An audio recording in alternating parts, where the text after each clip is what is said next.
औज़ुबिल्लाहिमिनश्शैतानिर्रजीम बिस्मिल्लाहिर्रहमानिर्रहीम। दोस्तों, कैसे हैं आप? ठीक हैं, खैरियत से हैं? अच्छा जी, आज का जो हमारा टॉपिक है वो है रिसर्च प्रोसेस स्टेप्स। हम आज देखेंगे कि रिसर्च प्रोसेस, हम में से बहुत सारे लोग हैं ऐसे जो रिसर्च करना चाहते हैं, जो अपने आर्टिकल्स लिखना चाहते हैं। और हमारे बहुत सारे जो प्रोजेक्ट्स हैं, स्पेशली जितने भी हमारे ऑनर्स प्रोग्राम है उसमें सेवन्थ या फोर्थ सेमेस्टर में आके हम लोग रिसर्च प्रोसेस करते हैं। तो आज हम देखते हैं कि रिसर्च प्रोसेस है क्या और किस तरह से ये कंडक्ट किया जाता है। तो रिसर्च प्रोसेस में बहुत सारे स्टेप्स हैं। और कुछ रिसर्च में ऐसे स्टेप्स को आगे पीछे कर लिया जाता है, लेकिन यूजुअली ये स्टेप्स सेम ही रहते हैं। ठीक है। और ये देखें कि research process consist of series of systematic procedure that a researcher must go through in order to generate the knowledge that will be considered valuable by the project and focus on the relevant topic. अब हम देखते हैं कि research process के जो steps हैं। सबसे पहला जो स्टेप है इसमें, ये देखिए कि identify the problem. Finding an issue और formulating a research question is the first step. A well defined problem will guide the researcher through all stages of research process. मतलब ये देखें कि सबसे पहले आपने एक प्रॉब्लम को आइडेंटिफाई करना है। आप किसी भी टॉपिक पे रिसर्च करना चाहते हैं तो सबसे पहले आपको पता होना चाहिए कि आप किस पे रिसर्च करना चाहते हैं, मार्केट में इसकी क्या डिमांड है, या आजकल कौन सा ज़्यादा टॉपिक है जो इन है, वो आपने देखना होता है। अगर आप मार्केटिंग के हैं तो मार्केटिंग स्ट्रेटजीज़ को देखते हैं। अगर आप सपोज़ मेडिकल के स्टूडेंट्स हैं तो आपने मेडिकल की जो कम्युनिटी में जो डिजीज़ेज़ होती हैं उसको देखना होता है। जिस तरह कोरोना आया, तो इस तरह आपने किसी न किसी प्रॉब्लम को आइडेंटिफाई करना है और उसको आपने अपना रिसर्च टॉपिक के तौर पे लेके चलना है। इसकी एग्जांपल देखें, जिस तरह एक एग्जांपल भी मैंने दी हुई है कि यूनिसेफ ने एक स्टडी की। उसने कहा कि कोई एक गांव है जिसमें सपोज 15 स्कूल हैं और उसमें से जो 10 स्कूल हैं वहाँ पे जो अटेंडेंस रेट है वो 75% है। क्योंकि ये फीमेल का सपोज एक फीमेल या बच्चों बच्चियों के हवाले से ये एक स्कूल्स हैं। और कुछ 10 स्कूल ऐसे हैं जिनमें जो अटेंडेंस रेट है वो बिलो देन 10% है। तो उसमें आप देखते हैं कि ये प्रॉब्लम तो है कि क्यों नहीं आ रहे बच्चियाँ अटेंड करने के लिए। उनका सोशो इकोनॉमिक बैकग्राउंड का कोई इशू हो सकता है, कोई ऐसी कम्युनिटी हो सकती है जो कहते हैं कि नहीं, हमने अपने बच्चों को पढ़ाना नहीं है। कुछ और इश्यूज हो सकते हैं, लाइक ट्रैवल टाइम ज़्यादा बढ़ जाता है, या घर में कोई ऐसा बंदा नहीं है जो उनको छोड़ के आए। इस तरह आपने कोई ना कोई एक प्रॉब्लम को आइडेंटिफाई करना है।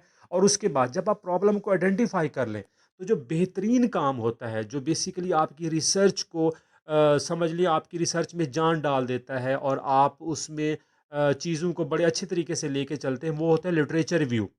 लिटरेचर व्यू में आप ये करते हैं कि जो ऑलरेडी रिसर्चेज हो चुकी होती हैं, लाइक अगर कोरोना पे रिसर्चेज हो गई हैं या अटेंडेंस रेट के हवाले से जो स्कूल हैं बच्चों के या बच्चियों के, वहाँ पे कुछ रिसर्चेज हो चुकी हैं, या मार्केटिंग स्ट्रेटजीज़ के हवाले से कुछ ऐसी चीज़ें हैं जो हमारे सामने आ चुकी हैं।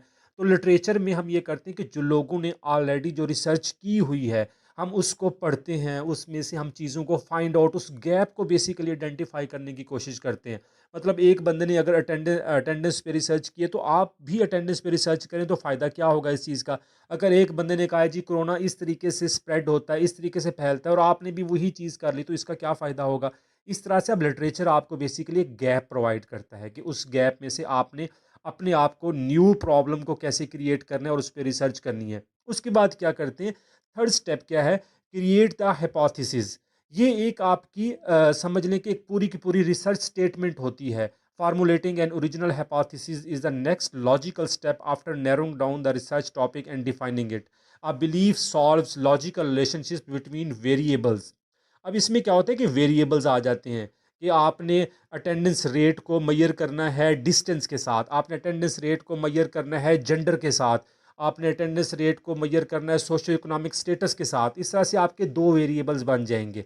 हम इसमें कह सकते हैं कि वो बच्चियां स्कूल अटेंड नहीं कर रही जिनका जिनका फासला ज़्यादा है स्कूल से, या वो बच्चियां स्कूल अटेंड नहीं कर रही जिनके घर में जो सोशो इकोनॉमिक या जो इनकम लेवल है बहुत लो है। इस तरह से अगर हम कोरोना की बात करते हैं या मार्केटिंग स्ट्रेटजीज़ की बात करते हैं कि वो ब्रांड जो अपना ज़्यादा सोशल मीडिया पे अपने आप को प्रमोट करते हैं तो उनकी ऑनलाइन जो उनकी सेल है वो बहुत ज़्यादा है। इस तरह हम चीज़ों वेरिएबल्स को, मुख्तलिफ़ किस्म के वेरिएबल्स को हम आपस में जोड़ते हैं, जॉइंट करके हम एक पूरी एक स्टेटमेंट बनाते हैं, तो वो हमारा होता है हाइपोथेसिस।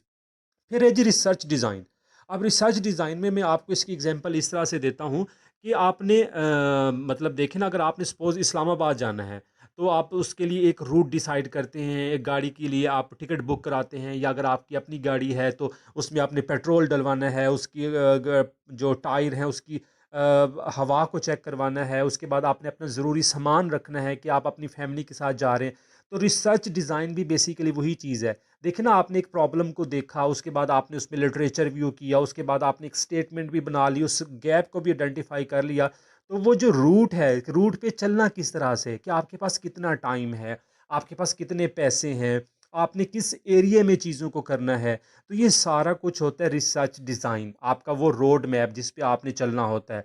और नेक्स्ट स्टेप में आए कि डिस्क्राइब द पॉपुलेशन, कि आपने ये सारा कुछ तो बैठ के डिसाइड कर लिया कि प्रॉब्लम भी है और गैप भी आइडेंटिफाई कर लिया है, आपने एक रोड मैप भी बना लिया है। तो भाई रोड मैप तो बना लिए, लेकिन किन लोगों से डाटा कलेक्ट करना है, आप लोगों की पॉपुलेशन क्या होगी, मतलब लाहौर की पूरी पॉपुलेशन होगी, पूरी इस्लामाबाद की पॉपुलेशन होगी, पूरे पंजाब की पॉपुलेशन होगी, या पूरे पाकिस्तान की पॉपुलेशन होगी, सब कंटिनेंट की पॉपुलेशन होगी।